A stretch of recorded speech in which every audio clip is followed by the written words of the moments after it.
How bad were the Houston Texans 1 year ago from right now, Henry? They were really bad. Like how bad? Almost as bad as the Broncos. Oh, wow. Oh, no, they're bad. They're bad. They're bad. Worse. They had the number 2 pick, right? Exactly. Number 2 pick. What do the Broncos have? Number 12. Number 12. Yeah. We did just do that show about how they have like the second worst roster, but we'll see about that. Tied for the second worst roster. That's true. And the draft hasn't come around yet. The Houston Texans were awful. How good are the Houston Texans now? They're good. They're very good. I do wonder a little bit about like so every game can be pretty fluky in the NFL, you know? Okay. So yeah, you love talking about the flukes. Yeah, it's all about the flukes. So that's the thing though, is like you get into the playoffs, it's like if you should win the first game, there's like a 60% chance you actually win it.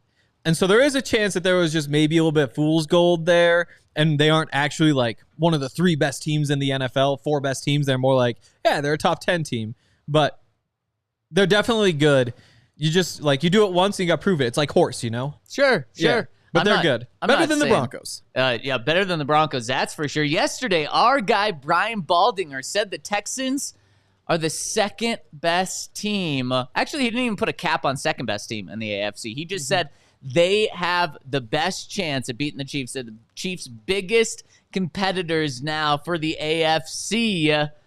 Can the Broncos make this sort of jump in just 1 year? I don't think it's crazy. And let's talk about it on the DNVR Broncos podcast in the Toyota Lounge, rocking and rolling with you inside the DNVR bar, where it is not just a Thursday, Henry.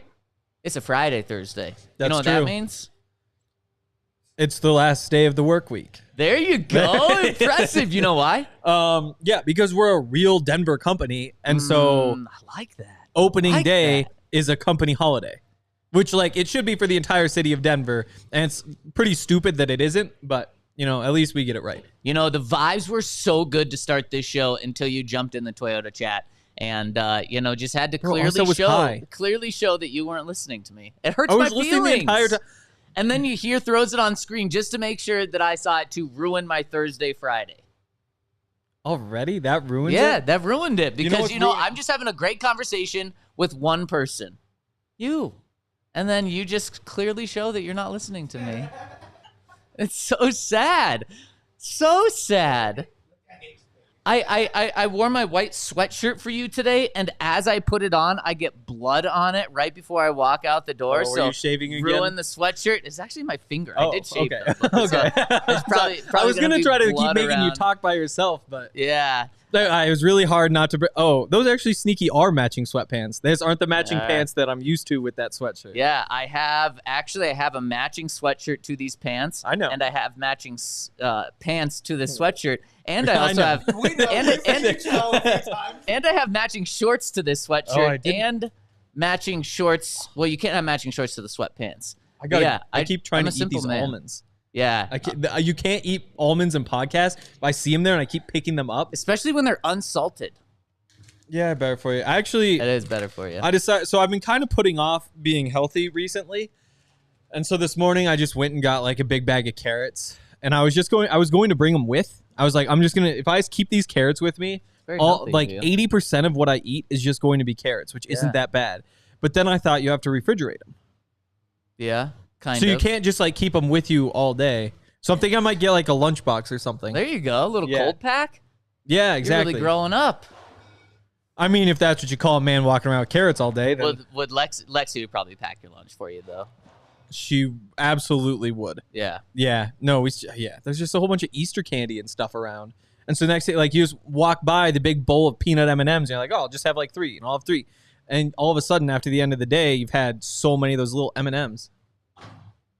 Almonds, M&Ms. carrots. Hey, you know what? If you're gonna eat carrots and almonds all day, you can balance it out with some M&Ms. and some Breckenridge brew. But what do you got on the screen?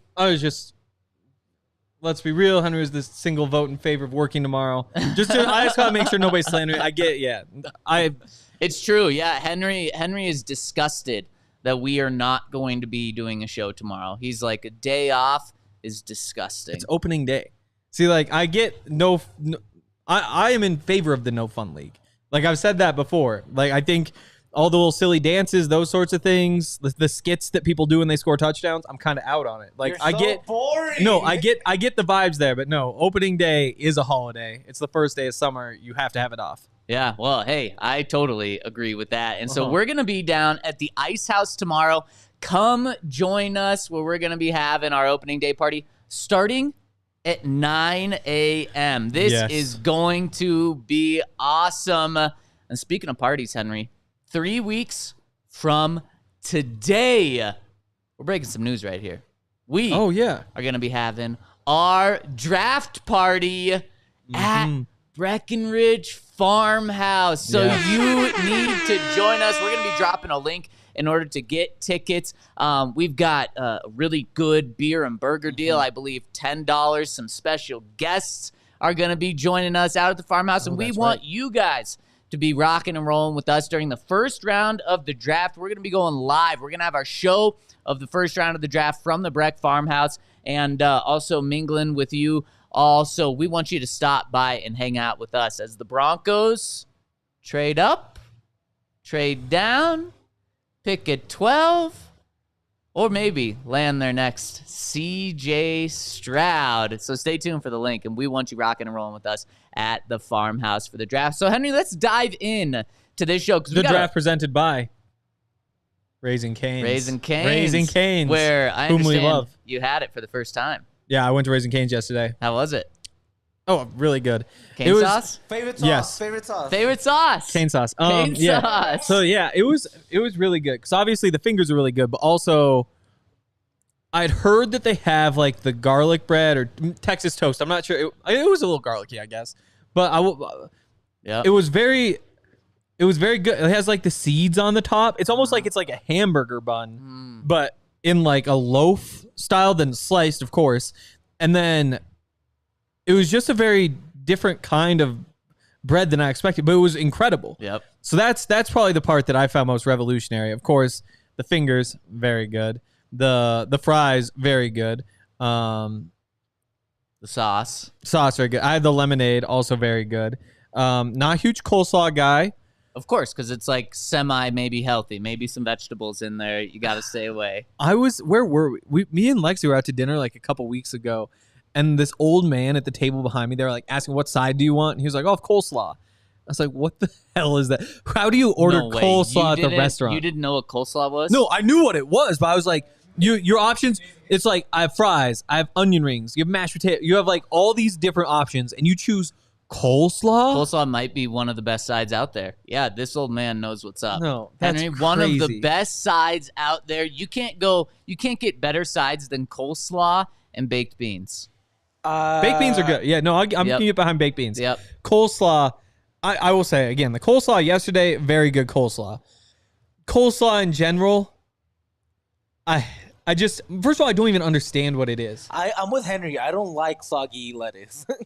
How about a salad? Soggy lettuce? It's not lettuce. Whatever the green is. I think it's cabbage. Is that cabbage? It is. Yeah, it's a nice mix. You get a blend. It's not nice. Yeah, it is a mix. It's delicious, is what it is. Okay, the draft is the 25th, right? You have it. No, yes, 3 weeks from today, and today's the 4th. It's supposed to be 55 degrees. That's beautiful. Still looking at, yeah. I was hoping for better, but it's still a nice day out the farmhouse. You're trying to 3 weeks. You're looking at the weather 3 weeks away. Yeah. That's not accurate. I've been looking at the weather for tomorrow for more than a month. And it's beautiful. I think they do the 90-day forecast? Is that what it is? Oh my God, that's absurd. Yeah, and so you just wait, and it's just been going up and going up. 75 tomorrow. That's like it was supposed to be like 51 and rainy as of like 3 months ago. That's like looking at mock.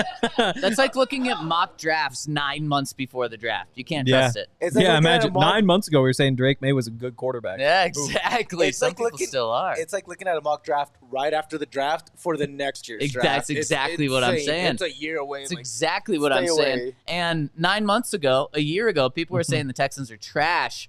Not 9 months ago, a year ago, some people thought Russell Wilson, and actually Russell Wilson thought the perfect coach for him was Sean Payton. It's true. Clearly not. He's on a different team right now. And so, Henry, yesterday, the Texans made one of the biggest moves of the offseason, trading a second-round pick for Stefon Diggs and some other back or late-round picks as well. Should the Broncos have made this same deal? So I believe it would have been trading a second-round pick for Stefon Diggs and getting like a 5th and 6th back or a 4th and 5th back. Should they have made that deal? Oh, God, no. That would be a travesty. Like, that would be horrible. Because, first of all, I mean, you would then have to, like, restructure contracts or cut people just to fit him in salary cap-wise. Because I think there's 4 years left. It averages out to, the new team gets, like, $19 million per year. And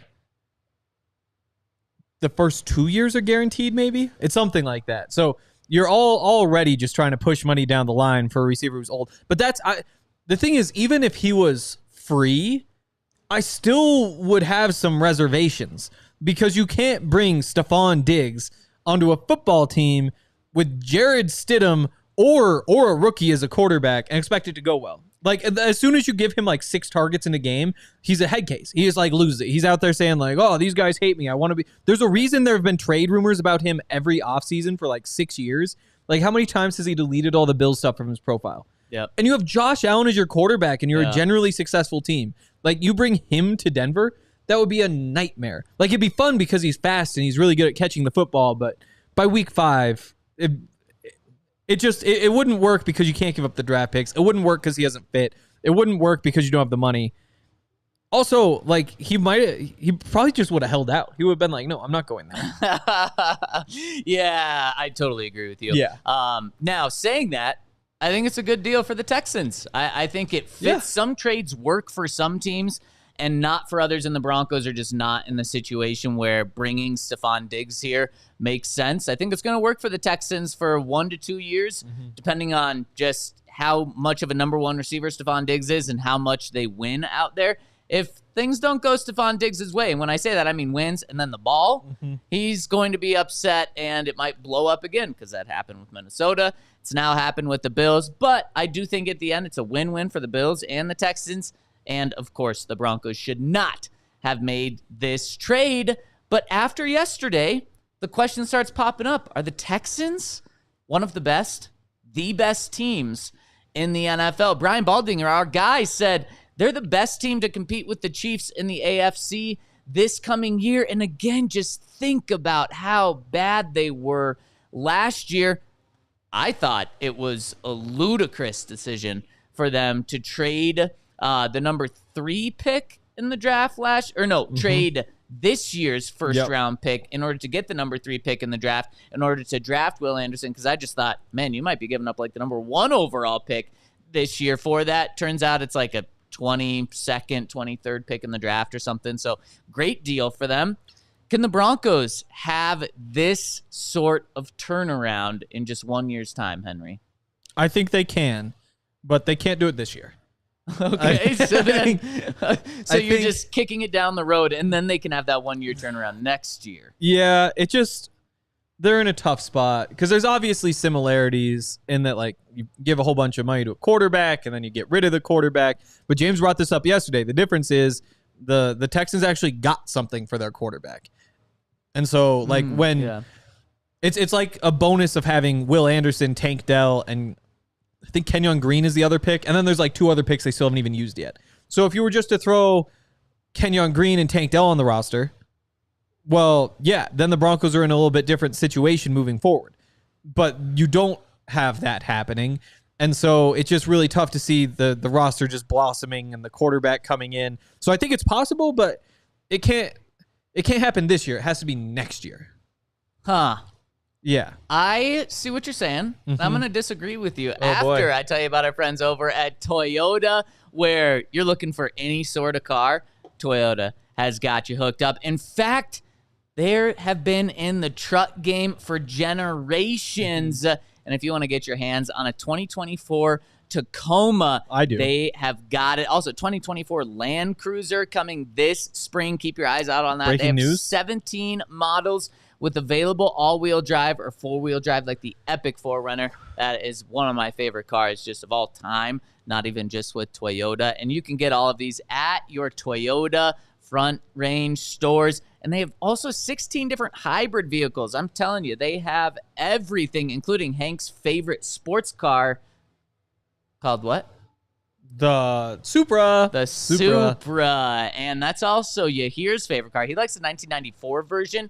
Henry likes the 2024 version. So whatever version you like, they have got it over at your local Front Range Toyota store nearest you at AutoNation Toyota, Arapahoe and Centennial, Corwin Toyota in Boulder, Groove Toyota in Littleton, Mountain States Toyota in Denver, Stevenson Toyota East in Aurora, and Stevenson Toyota West in Lakewood. Toyota, the official automotive partner of the NFL and the official vehicle of DNVR. Also, my mom wanted a Tacoma a couple years ago. Didn't wind up getting one. You didn't get her one? No. Damn. Maybe now. Maybe Toyota if you want to cut me a deal. Raising Cane's is awesome. We actually already talked about how often they are. We did. How awesome. You The said fingers. often. So I'm actually a big finger guy. Your 6-finger guy? No, just the 5, 10, depending on how you count them.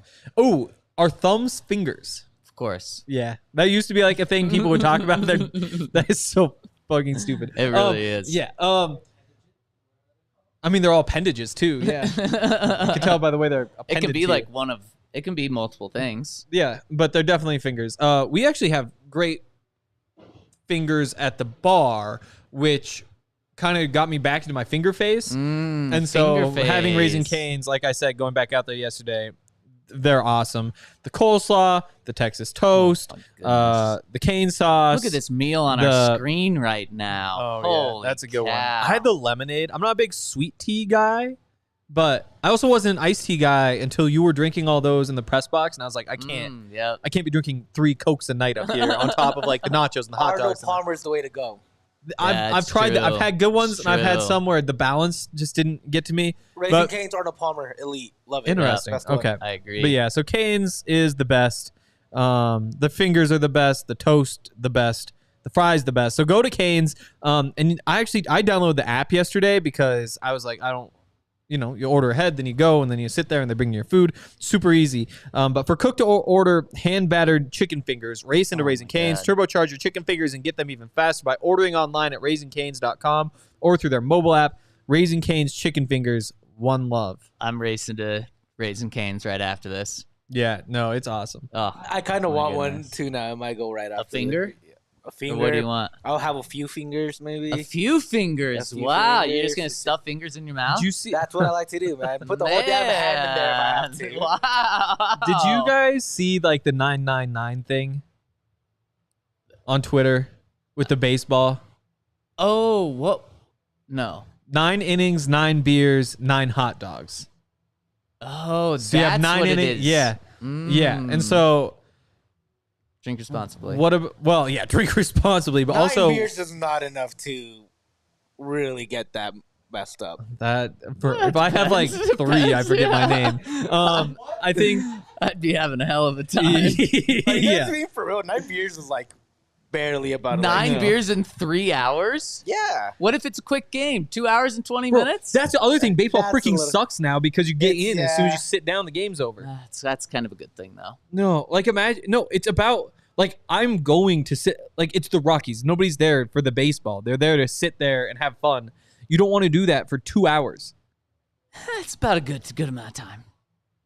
I don't know. It doesn't work. It's good for watching it on TV. It's not good for going to the game. It's fair. Like, and even for on TV, like, yeah, it's good for if you just sit there and you're locked in staring at the TV. But in terms of like, oh, it's a nice 2:00 game. I'm at home, like doing stuff around the house.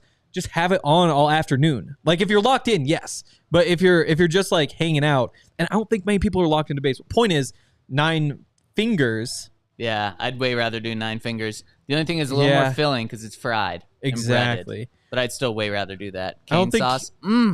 Yeah.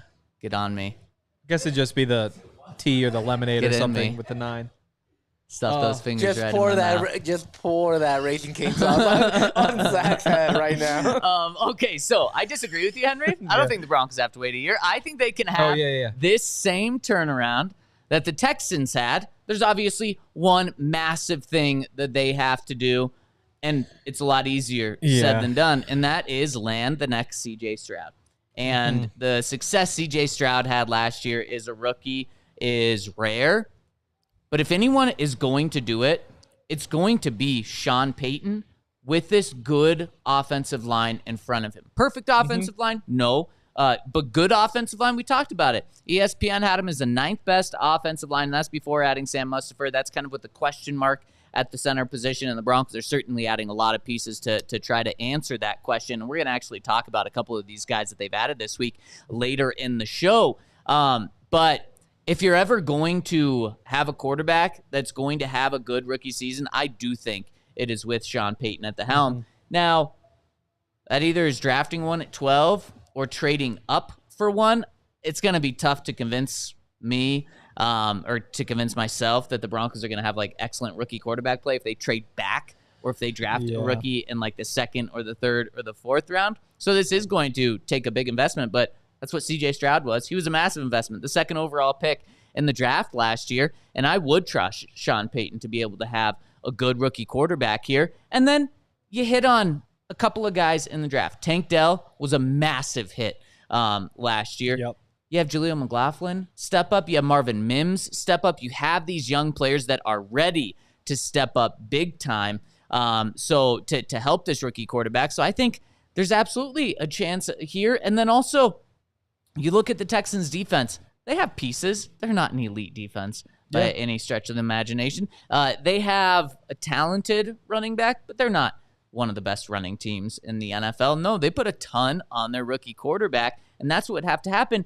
And then you mentioned it. Broncos cap situation, not that great this year, but it really opens up next year and the year after, and that's exactly what the Texans had. They had so much cap space this offseason that they were able to go out and sign like some of the biggest free agents, load up their team to really make that push this year. So I do think in just this year, the Broncos can have that sort of turnaround if they're able to hit on a quarterback. And I do trust Sean Payton to not just hit on a quarterback, but then be able to work with a rookie quarterback to allow them to have a great season. Yeah. I think going back to maybe the Texans aren't as good as everybody thinks is probably the starting point for like the Broncos could be the Texans. They were 10-7 last year, and the Broncos had 2 drives in the 4th quarter where they had a 5-point deficit where they could have gone down the field and scored a touchdown and won the game. So there is like an alternate history where the Broncos like find a little magic. Very, very alternate history. Again, I'm not saying the Broncos were great. They should have won. But if that happens, the Texans miss the playoffs. And then what are we saying about the Texans? And again, it goes back to it's such a small sample size in the NFL that, you're not necessarily just as good as the results say you are. Yeah.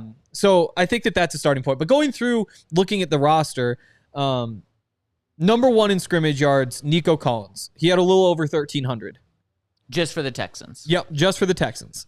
Can Courtland Sutton, I'd imagine he's probably top in scrimmage yards this season. Can Courtland Sutton get to 1,300? Yes, with the right quarterback. Yeah, he could. He could. He could. He could. Give him Peyton Manning. There you go. For sure. Yeah. Okay. Yeah. Number 2, Devin Singletary, 1,091. Scrimmage yards? Yeah. So you're probably looking at your top running back, Javonte. Can he get there? Take your pick of the running backs. Can a running back get there? Yes. Yeah. Yeah, he could, for sure. After that gets a little more reasonable. 760 for Tank Dell. Yep. That's manageable. Marvin Mims, easy. Yep. But remember, maybe not easy. Tank Dell, good... Tank Dell also get hurt in that Broncos game and didn't play for the rest of the season. Yeah. Also true. Point. Yeah, he only played 11 games. But let's just, just you go with it. Come Marvin Mims get 760, he can. Yep. A little optimistic maybe, but... I don't know. When you said the 1,300 and you said Courtland Sutton, I was thinking maybe that's actually Marvin. You've been a Marvin guy. I'm not going to tell you not to be a Marvin guy. Next up, Dalton Schultz, 635. If Greg Dulcich stays healthy, I mean, then maybe there's like a path. Well, never mind. I was going to say Zach Brock Bowers, but it can't be because you're using your first round pick on a quarterback. Yeah. After that, Noah Brown, 566. So your third receiver. You can get 566 from Josh Reynolds has done it multiple times. Tim Patrick has done it multiple times. Yep. After that, Dameon Pierce, your second running back, 517. Can definitely get that. Yep. Might be a little tougher if you're getting 1,100 from your starter, but whatever. Robert Woods after that at 433. You can get that from Reynolds or Patrick. Yep. Brevin Jordan, 219. Get that from Troutman. Yep. So you then all of a sudden you're down there like, yeah, Brandon Johnson gets you the 162 match. So you can kind of see the path, but it just, you need to have that good year from a running back. You need to have that really good year from your top receiver. So you're asking a lot, and that's on top of the fact that you need a quarterback to come in and do it. So yeah, I mean, it's possible, but I wouldn't go into the season saying this is what's it's like for the Rockies. If you're going into the season saying like, yeah, I think they're going to get to 500. It's like, well, you're probably wrong, and you're probably just going to be upset that it's not going to work out. But if you want to, wrong now with the Rockies. Yeah, I mean, you're 1-6. Season's over. I mean, 1-6. If the season's only over if it was over before it started, which it probably was. Yes. So of course. I mean, yeah, it's probably always been over with no hope. Oh yeah, but I mean, like, I don't think 1-6 really is like, oh, this is a bad start. It's like, that's kind of what you expected from them. 1-6 isn't a bad start. I mean, what for the Rockies? That's the thing. Is for the the Rockies. One more win than you were expecting? Honestly, it's like 2-5 is probably the expectation when you start with 7 games on the road. This is so sad because, like, honestly, growing up, diehard Broncos fan, diehard Rockies fan, diehard Nuggets fan. And to be honest, like a fan of the Avalanche, but wouldn't watch every game, where I would literally watch like 80 of 82 Nuggets games, probably 145 full Rockies games, obviously all 16 or 17 Broncos games. And so it just kills me because I want nothing more than to just love the Rockies and watch 160 games. Well, it just hurt. I mean, yesterday the Rockies hurt me, which is something I didn't think would happen this season, because it was like, if those young guys play well, like, you something to build on. If not, like, what did you really expect? But yesterday, they were down. I think they were down 7-1, came back, and wound up being 8-8. And Charlie Blackmon has he just hits one up the line and gets like 3 guys home. Yeah, I think he gets 3 guys home. And then did Chris Bryant actually do something? He did something. It wasn't that. But they get all the way back there, and then the run that they give up to lose 9-8, they give the run up in the top of the 9th. So this whole rally is in the. No, that would have been the top of the 8th. It's bottom of the 8th. They give up a run to a guy who struck out, but the pitch went past, and so he got to first, and they were able to get him all the way around. Yeah. Like, that's how you're doing it. There's like throwing errors in there. So yeah, that one really got me, because I was like, oh, look, Chuck is doing his thing. Like, the young guys are doing their thing, and then it didn't work out. No, it didn't work out. Point is, like, if you're expecting the Broncos to have this massive turnaround, you're probably going to be disappointed. But yeah, I guess there's a path. But I also think if they weren't to draft a quarterback, if they do get, maybe it's a Brock Bowers, maybe they trade down or whatever it is, build this roster up for a year. Next year they could really be set up to have this sort of turnaround. You could swing now, but I don't know that it's going to work out. One more thing that it would not take, but if the Broncos do trade up and risk, I guess, use future draft capital, especially first-round picks, to trade up, that scares a lot of people, especially, and I understand why, because of what the Carolina Panthers just did. Yep. They traded future first-round pick, which turned out to be the number 1 overall pick, which turns out to be it's going to be Caleb Williams, like a generational prospect, plus they trade a great receiver in that as well. And so I totally get being scared of that. But if you're going to be scared off of that, you also have to remember, like I mentioned earlier, that the Texans, who had the number 2 overall pick last year, gambled on themselves. They said, we're going to trade our future first-round pick in order to get Will Anderson, because they believed in themselves. And if Sean says, trust me, gambling and sending next year's first-round pick is going to be worth it. You've already identified that Sean Payton is your guy. You're putting all the trust in him. You're willing to eat the biggest dead cap in NFL history with Russell Wilson because you believe in Sean Payton that much that if Sean says, let's move next year's first-round pick, trust me, you've got to. And you use that first-round pick to move up to 4, to move up to 6, to move up to wherever it gets in order to get that quarterback because the Texans, the freaking Houston Texans, gambled on themselves, and it panned out. If Sean says it's worth it, you got to trust. You have to trust in Sean right now. So you do that move. You don't play scared just like the Texans didn't. That would be something huge. And you do that. You follow through with that. So there we go. I think it's a fun conversation. It's going to be interesting to follow.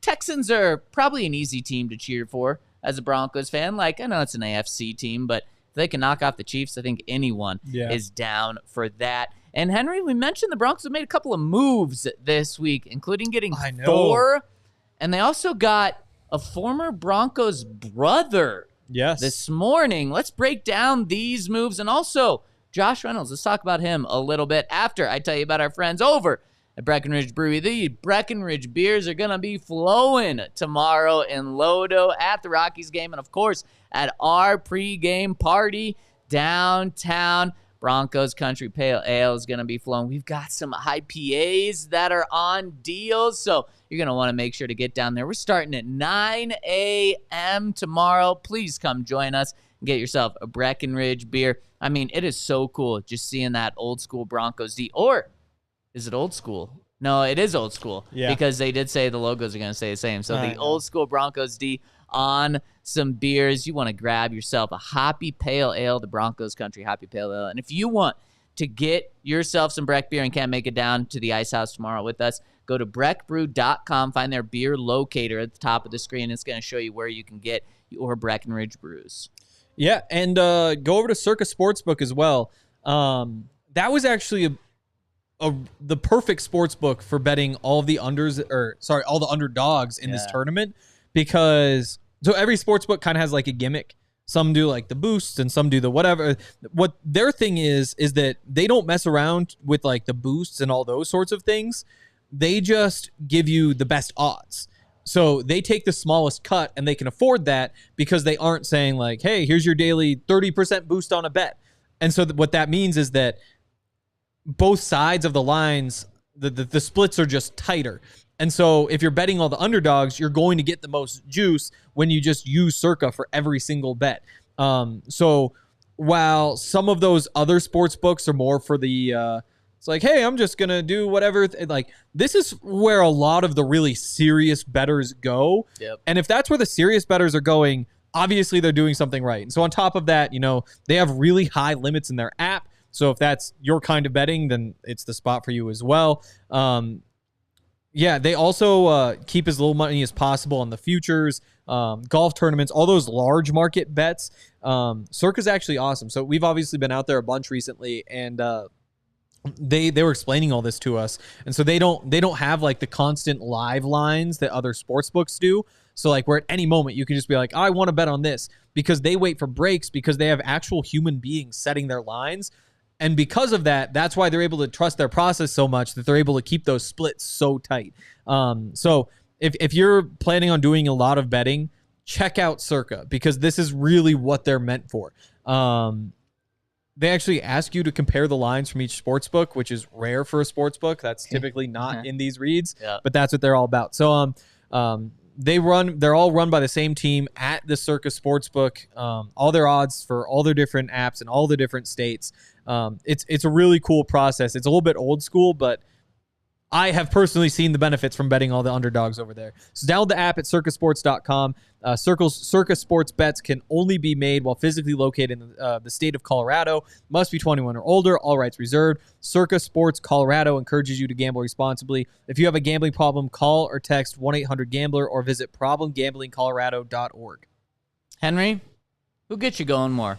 Calvin Throckmorton or Sam Mustipher, both interior linemen. Yeah, that's a tough one. That the Broncos signed this week, that both have a lot of starting experience. In fact, Throckmorton has started 27 games in just his 3 years in the NFL, including 14 games with the Saints under Sean Payton. And then Sam Mustipher also has a wealth of starting experience. He started 42 games in the NFL in just his 4 years in the NFL. I think it's Mustipher, but it's kind of tough because I haven't had enough time. That's what I'm doing later. Be on the lookout for that. Actually, I haven't even told you this. What are we on the lookout for? Cutting up. It's going to be like a mini film room on all 3 of these linemen they got. Love it. Because they basically... Shout out Matt Pert. Shout out Matt Pert, who's another one of those draft pod guys, because they really have the Broncos built out this too deep. Yeah. In a way that I didn't think they would. Like, I thought they were kind of good a couple weeks ago before they signed these guys, and you could add somebody after the draft. You add a couple guys in the draft. But you look at it now, and the positions are a little bit interesting. You have to make some decisions here. But if you look, obviously, the starters, Bowles, Ben, Powers, Quinn Miners, Mike McGlinchey, and then one of Mustipher, Forsyth, Wattenberg. I threw Mustipher in there because he's done it before. Yep. But then they already have this second offensive line, Forsyth at center, left guard Luke Wattenberg. That's actually where he's played most of his snaps when he's gotten into games. Right guard Throckmorton, and he's right or left and maybe some tackle too. Yeah. Got Quinn Bailey at right tackle, Matt Pert at left tackle. I mean, that's a full 5 guys who you look at and say, like, that's a number 2 offensive line. Yep. Like, that's legit depth. Yeah. And that's not even talking about the guys that they've been developing. You know, the Yeah. Alex Palshevsky, who made the 53, spent the year on IR, who I wouldn't be surprised if gets one of these backup offensive line spots. But you've made it so that you're not just expecting it, you're making them earn it. I personally love what they've done, and here's what you do. You bet on the Broncos to win the preseason games. Oh. Because this second offensive line, to me, is really good, or at least really fun. And I'm excited for the battle for like these roster spots, because some teams only carry 8 guys. Yeah. And which means 2 of these guys are getting cut. And that's assuming Palshevsky doesn't make the roster, or Trey Jacobs doesn't make the roster. Will Sherman doesn't make the roster. So the competition is going to be pretty crazy at starting center for sure, but then for all these spots, which I am very fired up about. Yeah, back of the roster, Hank. Of course, I'm not shocked that you are very fired up about these guys. But Henry, I think one of these guys is going to be a starter, because at that center position, the Broncos, they truly do like their depth with Alex Forsyth and Luke Wattenberg. I believe there's 1 or 2 starts. 2 starts between those 2 guys combined in their NFL careers. And there's over 60 starts with these other 2 guys that they just signed. Now, Throckmorton, more of a guard. He played center in college for a couple of games, but more of a guard, maybe a little tackle, but pretty much as a guard, a backup guard. But Mustipher is a starting NFL center. Like I said, over 42 starts in just 4 years. He was the Bears starting center in 2021 and 2022 full-time. Last year he signed with the Ravens, played in 9 games, started 2 of them, so took more of that backup spot. And I actually reached out to our CHGO guys and got great insight on what Mustipher brings from our guy Carm with CHGO, who knows Mustipher very well. And here's his insight on him. Says he's a hard worker, great teammate, versatile, mediocre talent level. Bears fans blamed him for being bad. Excellent backup, average starter. When you move on from Lloyd Cushenberry, who was great last year, and you move on from him just because you can't afford him, you don't expect to immediately get Lloyd Cushenberry level of production. Or you know what? If you expected that, you would have just paid him the $13 million to stay here. Broncos decided that wasn't worth it. And so you go and get someone that's an average starter. Yep. That's a win, honestly, especially surrounded by 2 above average, maybe great, maybe elite guards around him. That's only going to make him better. But you know what? Let's say he doesn't win the job.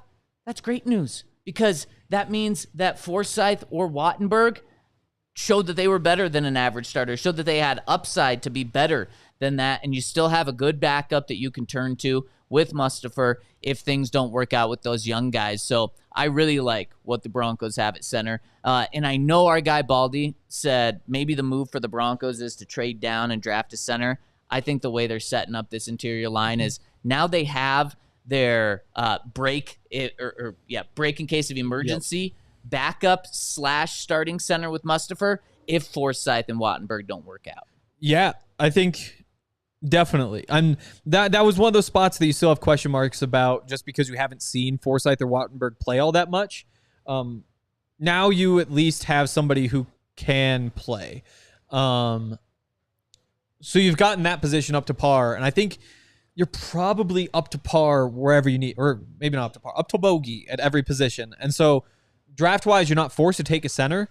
You absolutely could, though. Like, if you like Jackson Powers-Johnson, and we've seen centers slip in the draft before, you could snag him if he's still somehow there at pick 76. You know, that's how they wound up with Lloyd Cushenberry, because he slipped to the third when people were saying, like, maybe a first-round pick right there. Right. So you just added some flexibility and kind of guaranteed yourself decent depth.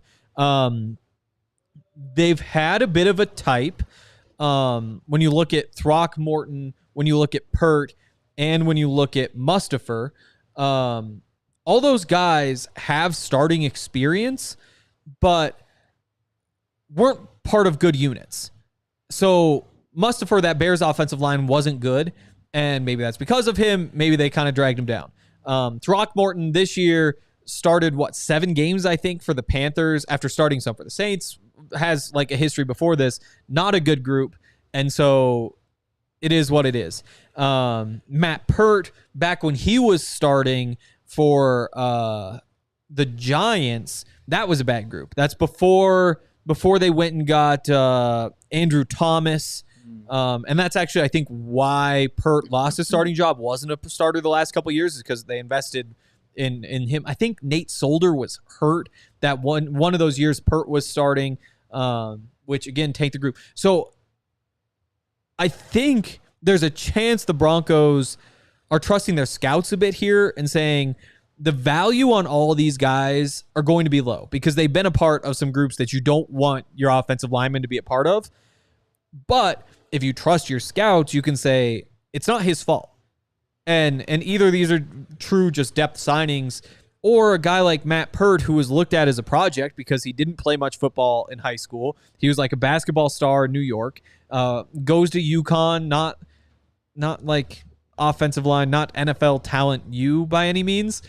He was looked at as a project at that point. You could be saying, hey, we're going to have a spot for Bull, or either on Bull's side or McGlinchey's side, probably in the pretty near future. You could get him up to the point where he could play. You know, Throckmorton, again, Sean Payton guy. Does he think that could be a replacement for Ben Powers? Or, you know, I would spend whatever it takes to keep Quinn Miners. His contract's up at the end of the year, so there's no guarantee he's back either. So could he be subbing in there? So these are all guys who I think were looked at as projects, have shown some signs of growth, have played quite a bit, and could be I think they have the potential of being somebody you could plug in as a starter if you need to, but at the very least are interesting as depth pieces. They're not just like some 34-year-old. You know, Cam Fleming, when he subbed in 2 years ago, was pretty good, but you knew there was no future there. Right. And so they've kind of taken a little bit different approach here, and I really like what they've done. Yeah, and to me, Henry, this says the Broncos are not going to have 8 picks in the draft. The way that they've developed, not developed, but kind of added necessary depth, specifically along the offensive line and adding some pieces on the defensive line, they're getting these pieces because they're not going to be able to get them in the draft. They're going to be trading up a lot. They have 3 5th-round picks right now. You're not going to be able to use 3 5th-round picks and number 12 to get up to number 4 to get your quarterback, but maybe future first-round picks to do that. But then in the 4th round, package a 5th round with your 4th rounder to get closer to the 4th round to get into the back of the 3rd round. Same thing with the 3rd round picks. Maybe you package 2 of the 5th round picks and a 3rd round pick to get back into the 2nd round. I think that this really just continues to point to trading up, not just in the 1st round, but a lot to get better players instead of depth, because the Broncos are now, like you said, you can easily go into the season with exactly what they have on the offensive line. I hope they draft a tackle at some point, because the last tackle they drafted was Garrett Bowles. Yeah. I'm not just talking first-round tackles. I'm talking tackles in general was Garrett Bowles. So it is just wild. I hope they add there, but I don't see them really, unless there's a value guy that falls, I don't see them drafting a guard. I don't see them drafting a center. The only position that they might draft is tackle, and that is it. But they also do like Palshevsky, your guy, Henry. They do really like him. How could you not? And he was an All-American. How can you not like Alex Palshevsky? Spot on. I do think there's worlds in which they draft guys. Just because you don't have big needs. I mean, unless you want to say basically everything is a need, which you absolutely could, but there's no glaring holes except for maybe defensive line where, I said it yesterday, if you just go get Mike Purcell, you're in good shape. Like, you have 5 guys who I like having in rotation. And you probably got to find one other. That's the one spot on the roster where I look and say, like, yeah, you probably just need to do one more thing there. And I do think that's probably just Mike Purcell after the draft ends, assuming they don't draft anybody. Other than that, though, you don't need a cornerback. You can see what Riley Moss and Damari Mathis have. And a healthy program probably would see what those guys can do. Otherwise, you block them, and then you never give them a chance, and so neither of them hits. And I guess Damari's kind of had his chance, but it is what it is. I think that what they've done is just made it so that they don't have needs. You really can just go best player available, and you can go get a tight end. I think the more I think go quarterback. That's the one need, but we all know that. You certainly need to get a quarterback, but offensive line, you don't need to, but you could. Receiver, don't need to, but you could. Tight end, don't need to, but you could. Edge rusher, don't need to, but you could. Linebacker, maybe. No, you really don't need to because they got Barton, they got Griffith, they got Alex, and you still have Drew Sanders there who you could play inside if you want to. So they've patched up all their holes so that they can just go best player available start to finish, other than drafting a quarterback, which you gotta add a rookie somehow. So let's dive into this conversation because there's a little bit of news coming out, and let's dive into it via our March Madness bracket where, Henry, we have a Final Four. And guess how many quarterbacks are in the Final Four? There's 4. So it can't be more than 4. Yeah, has to be more than 0. Or it could be 0. I'm trying to remember. Drake May made it through. Okay. JJ McCarthy made it through. I think Don't look. Don't cheat. It's not up Don't anymore. cheat. Bo Nix, I believe, made it through. Okay. And then I don't think Penix did. I don't think we did Jaden Daniels. Jaden Daniels, Caleb Williams, and Marvin Harrison That's Jr. what I were thought. not included. So I'm going to go 3. It's those 3, and then who's the other one? Is Jared Verse the other one? Nope. Impressive. Damn You're it. right. 3 of 4. Because Jared Verse, yeah, that was a bad guess. And the other one was decided by the people over on Twitter yesterday. It was Terry and Arnold against Brock Bowers, and Brock Bowers got over 70% of the vote. So Brock Bowers, the lone non-quarterback in this Final Four. And you know what? I think the people are speaking right, because I think that's kind of exactly how it boils down. It's like, okay, well, it's got to be, you're looking for the ideal Broncos draft pick. It's got to be a quarterback. And if it's not a quarterback, I think Brock Bowers is like that guy that's right there. He might be there at 12. He might not be there at 12. J.J. McCarthy, Drake May, Bo Nix, and Brock Bowers are our Final Four. And in our first semifinal battle, we've got Brock Bowers coming off a win yesterday, going up against Bo Nix. This one is going to be fascinating to see, because you either love Brock or Bo Nix or you hate him. You either want the Broncos to absolutely draft him at 12 or you want the Broncos to never touch Bo Nix. And Brock Bowers, it's like, man, is he even going to be there at 12? And if he is a damn good football player. And I said there's a little news surrounding one of these quarterbacks. Bo Nix was on RG3's podcast, and he said he would absolutely love to play for Sean Payton. Here's his quote. He said, he's known a lot for what Sean and Drew Brees did together. He was quick game, get the ball out, timing stuff that I love to do. That's what we did so great here at Oregon. Do you think Bo Nix fits exactly what Sean's looking for? No. Oh. But that's what he said. He's making the case, Henry. No, as he should. I mean, there's a lot of ways you can look at it. I think that when you think about Sean Payton, it's like, oh yeah, he's gonna want somebody who can go through a bunch of reads, and that's probably true. But that's true of every coach. They want that from their quarterback, like that just being a good quarterback. And I think Sean values that more than do you than a lot of other people. Yeah, see, I do. I don't know. I think everybody knows that you just need to be able to do that to be a good quarterback. Like I don't think, but not a lot of people can actually do that. Definitely, but I think that's just one of those things everybody's looking for. I do think that Sean could maximize Bo Nix in a similar way to how he could maximize Russell Wilson, but I don't think that. I think what Sean wants is the ability to do a whole bunch of different things. I think he wants to be able to have a different game plan every single week and surprise teams and be able to play to your weakness or play to your strengths and minimize your weaknesses. And I think with Bo Nix, he is just kind of a limited player. You know, he's a college football star. I mean, we've seen these guys over and over and over again. You know, A.J. McCarron or whoa! Watch what you say about these Alabama quarterbacks. That's true. That is back. We can't. But I mean, what's his, Ian Book. Yeah, Ian Book is another. Mute you here. Mute yourself. Boo. Yeah. Bryce Young. I mean, there's a bunch of them. them. Yeah. I mean, that was kind of the Bama quarterback How reputation. How about Tua, MVP candidate last year, baby? 1 out of 4? I mean, that's a different. Whoa, Bryce isn't done. I mean, Mac is going to take over Trevor Lawrence. And I think that, honestly, Tua is kind of the case for a Bo Nix, is that you get him receivers who can do everything, and your reads are pre-snap.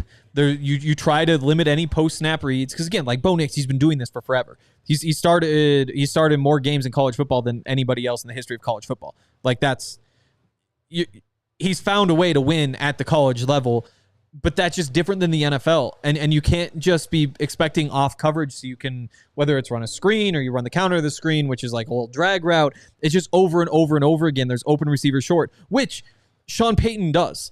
Sean Payton can get those receivers open short, but you just can't expect it. And you need an NFL quarterback to be able to make throws beyond that or to go through progressions, because on first down, it's nice to just have they're playing off coverage. We can get this out here quick and let them run.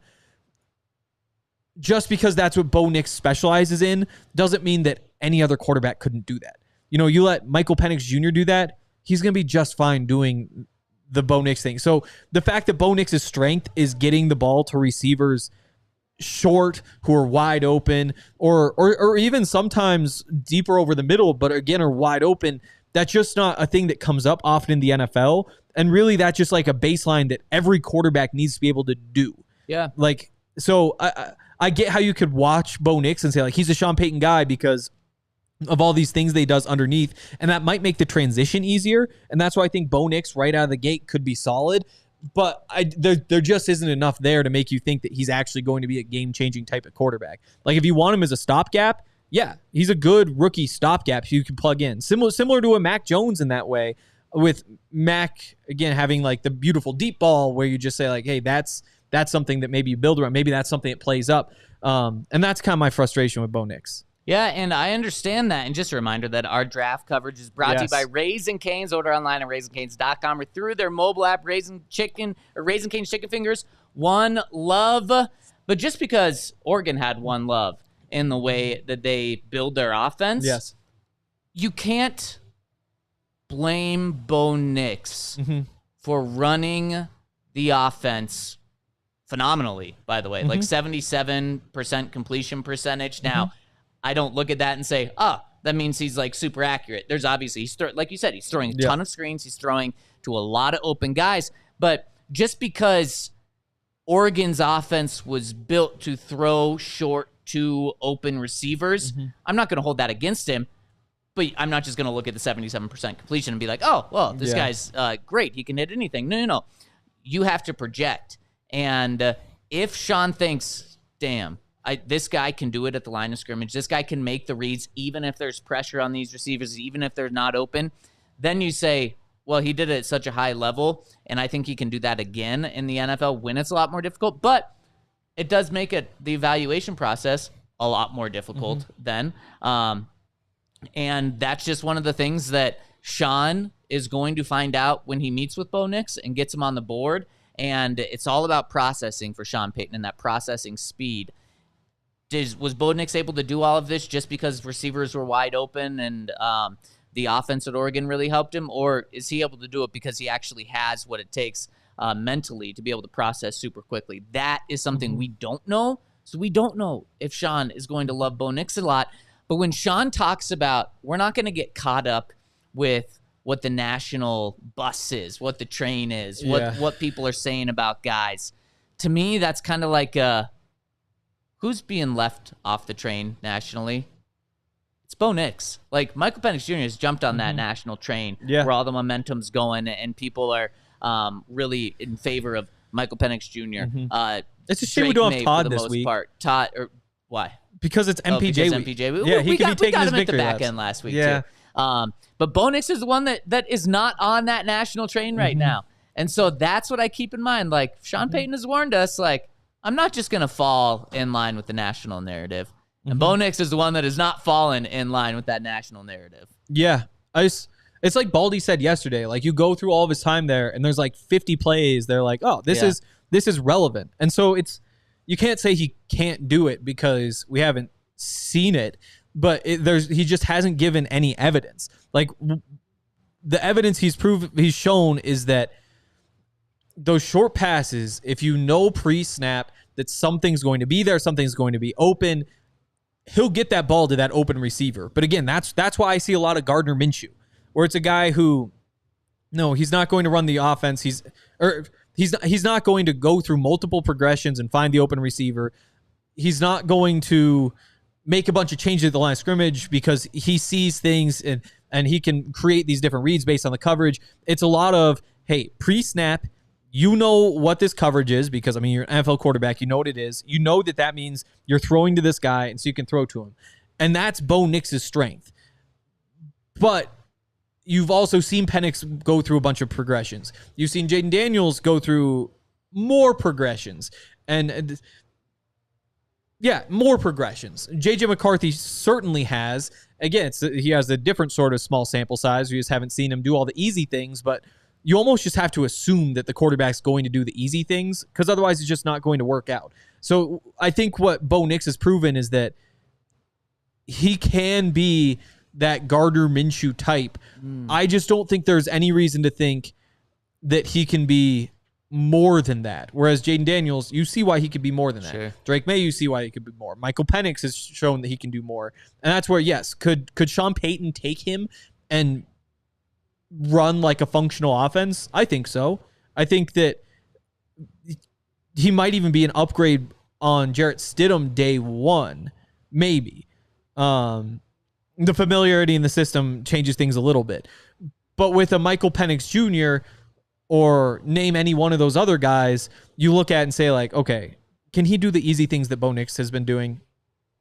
You would hope so. You would really hope so. Sure. Plus, he could probably do a lot more on top of that and projects out to be a much better player down the line as well. So then let me ask you this. Everything you're saying about Bo Nix, I think are fair points and questions. Would you have said the same thing about Drew Brees coming out of college, though? I have no idea because I was about 2.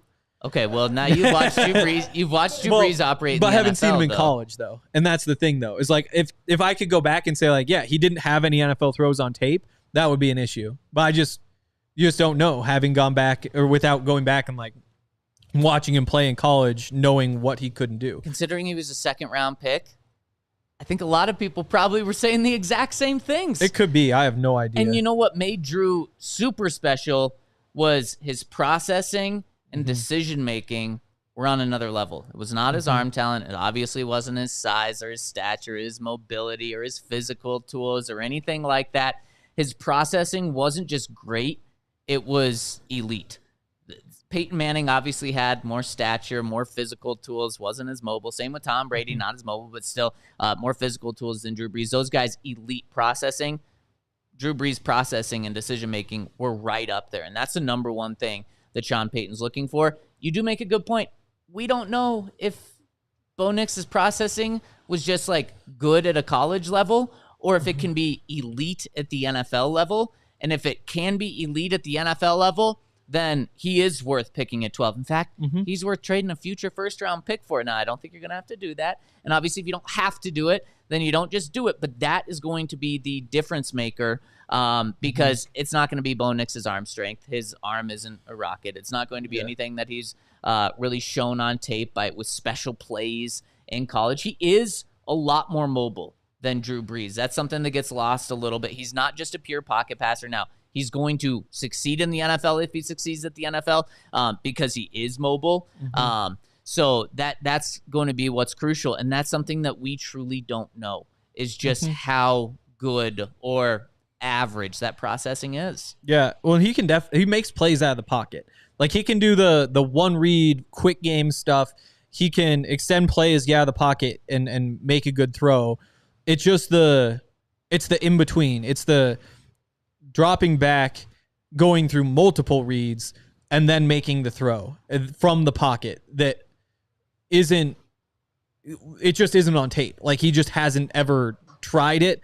And because of that, you can't expect him to do it. But that's what makes a quarterback special is being able to get like 3rd and 14, drop back, hang in the pocket, find the guy as like going through your progressions to find the guy who's open and hitting him. And again, that was kind of a Russell Wilson problem last year is that he couldn't drop back, hang in the pocket, go through a progression, find the guy who's open. It was if it's 3rd and 14, how do you convert that? You start by buying time, and then you find the guy who comes open off script. And that's what Bo Nix does as well. You know, it's you can get that real quick pre-snap read stuff, or you can get the rollout, but you don't have that middle piece, which is what you need to be, you know, a really good quarterback. Because that's what Drew Brees had. That's what any one of those guys from that era had. You know, obviously Peyton Manning and Tom Brady, but Phillip Rivers or Ben Roethlisberger or Matt Ryan, or, you know, even now, like that's what made CJ Stroud so good is that he could win from the pocket. And winning from the pocket is different than just there's a guy open right off the bat and you knew that pre-snap because there's off coverage and so you run this little slant here, which there is a lot of that in Sean Payton's offense. You know, that's the Michael Thomas just quick slant that you know pre-snap.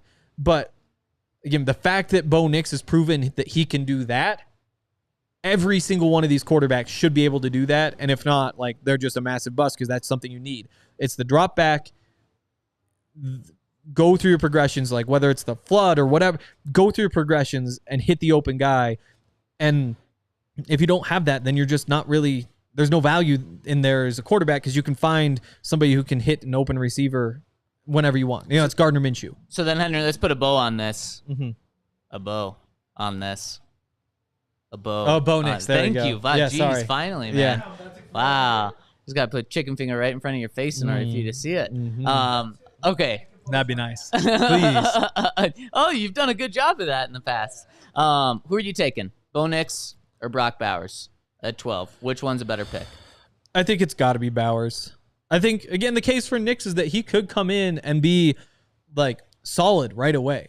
Like, I don't even know what the comp is. Man, you're making this argument tough. But...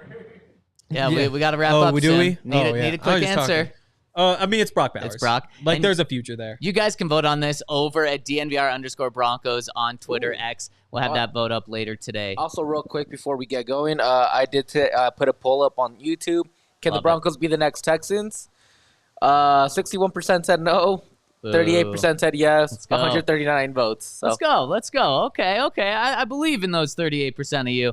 Okay, let's jump into the comments over at the Toyota chat and hit us with a thumbs up. We've already had a lot of thumbs up, but we got way more people listening than we do have thumbs up. So hit us with a thumbs up. We really, really, really appreciate it, especially on this Thursday, Friday show.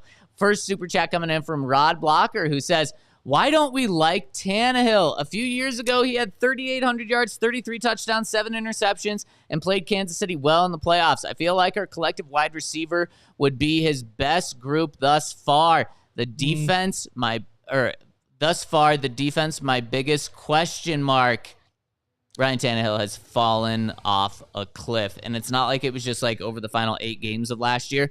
Like you said, Rod, many years ago is when he was good. And if you were getting that Ryan Tannehill, sure. I mean, a great bridge quarterback, but Now, I want to look to the future. Yep. And Ryan Tannehill is not the future. He could be a good veteran backup. But in terms of him being like the dude for this year, no. Also, he's older than Russell Wilson. Is that right? Yep. So it's not like he's getting any younger, No. or you can convince yourself like, he's going to have a bounce back again. No. Yeah. I mean, what was Russ a few years ago, we saw him a little bit differently at that point. It's true. Okay, James thinks he's not even going to beat Justin Fields in Pittsburgh. Yeah, that is true. With Tannehill, I mean, I think there's a good chance he'd be the favorite to beat out Jarrett Stidham probably in a competition, although I don't think it's a guarantee. That might be the difference between winning 6 games and winning 8, though. And is that really worth it? It might 6 or 7 or 7 or 8 or 7. Like, it seems like kind of a waste of time. And speaking of quarterbacks and speaking of Rod, he comes in again. Thank you, Rod, for the support. He says, don't reach and draft a quarterback. I think a rookie, Stidham, or a mediocre vet will get us the same 9 to 10 wins this year, the way Sean Payton's building the team. Let's say it's, what's the plan for quarterback if they go with Tannehill or Stidham and get 9 wins this year? You're still looking for a rookie. I mean, because if you're winning 9-10 games, it's because the running game came back. And similar to how Tannehill won when he was good, was a lot of just the running game does the work. The defense is really good. And then he does kind of what he needs to and gets enough done. That's probably the same formula, and you're still looking for the future. There's a small chance that like Stidham turns out to have a great season and you roll with him for another year. But you're also, in that case, having to pay him, which is another conversation, because if he's the reason you're winning 9 or 10 games, then all of a sudden you're paying him $20-25 million a year, and you're still kind of stuck. You're still, if you don't get a rookie this year, there's a 95% chance you're getting a rookie next year. And a massive question to round us out coming in from Ted M, who says, what do we think of Spencer Rattler, Michael Pratt, and Jordan Travis? Kind of like this after group of 6 guys. And Ted, it's such a good question. We need to spend like multiple shows on this. And I think we should dive into these guys next week, because Spencer Rattler, as we're kind of getting vibes, maybe Bo Nix is actually closer to Spencer Rattler and Michael Pratt than he is to Michael Penix Jr., at least in some people's eyes. That's certainly the case. And Spencer Rattler and Michael Pratt, kind of sleepers that might slowly be rising in this draft. But give me a quick answer to that question from Ted. Rattler's my favorite of the group. He, again, at one point was a year away from the draft being considered the number 1 quarterback in that draft. And then all the Caleb Williams stuff happened. I think there's a lot of similarities to Bo Nix. I think Bo Nix is probably the better athlete. I think probably makes more plays on the move. I think Rattler has done more to prove he can win from the pocket, although there are still questions there. And I could totally see Spencer Rattler. I think he's kind of Bo Nix with a little bit less production, but maybe with a little bit more tilt toward a Sean Payton type of quarterback. So I could see how he could be the move. And Spencer Rattler has met with the Broncos. That's not like a surprise or anything that's going to change. Yeah, the Broncos are going to meet with all these guys. And talking on Up and Adam show with our friend Kay Adams, friend of the program, he said the team he had to prepare the most for in his meetings was the Broncos. Yeah. That's exactly what Sean Payton wants. He wants to put these guys to the test. And Henry, I put you to the test today, or this week, and you passed. You made it through to the end of the Thursday-Friday week. That's going to do it for us this week. Enjoy opening day tomorrow. If you're out there at the game, make sure to say hi if you see one of us down there. Thank you to you here. Thank you to Henry. Thank you to James Palmer for rocking and rolling with us yesterday and this week as well. We'll be back along with Todd next week on Monday on the DNVR Broncos podcast. Thank you guys so much. We all silly like the mayor.